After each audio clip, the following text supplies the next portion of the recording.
Good evening and welcome to TVC News at 10. Edition features our Sunday specials. I am Esther Makwariola.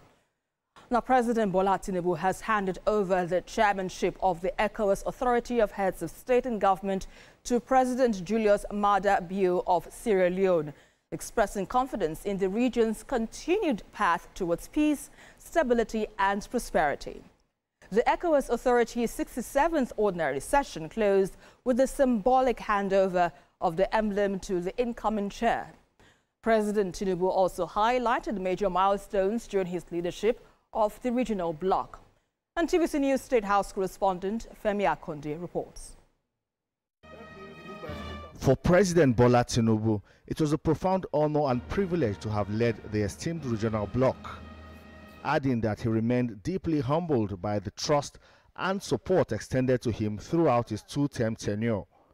Now the president of Sierra Leone will steer the affairs of Ecowas as it seeks to enhance regional integration and cooperation, and it is also facing existential security threats from terror groups.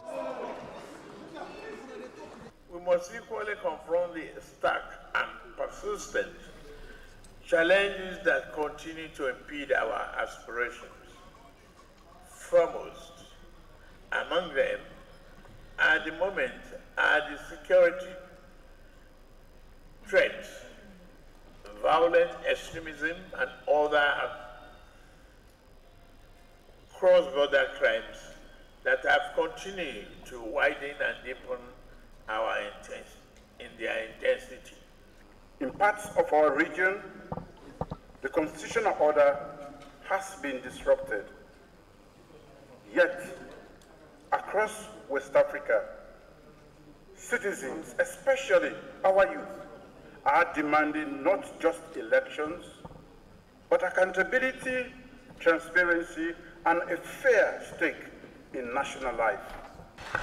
After an eventful two-year tenure as chairman of Ecowas, President Bola Tinubu expressed deep concern over the slow pace of activating the Ecowas standby force.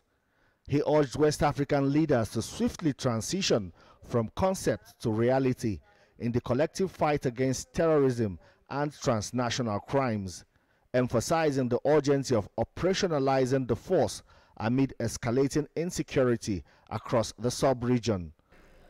No single nation can therefore address these challenges alone.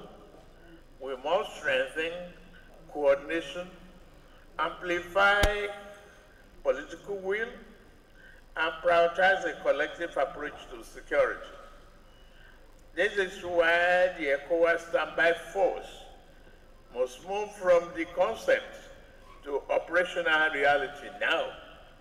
I am a little bit worried about the slow pace of its activation, which is taking longer than desired.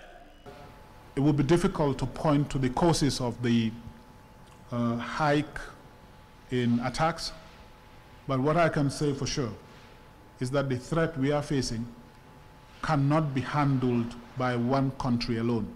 This is why joint efforts are important, and this is why the president is saying that we need to act fast on the ECOWAS standby force. President Tinubu emphasized the need to preserve democratic values and ensure that political stability is not separated from economic development. He called for the speedy implementation of key regional infrastructure projects, including the West Africa Gas Pipeline, West Africa Power Pool, and Abidjan-Lagos Corridor Highway as catalysts for development and integration. Femi Akonde, TVC News, Abuja. Well, joining me now for more perspectives on this issue is the Senior Special Assistant to the President on Foreign Affairs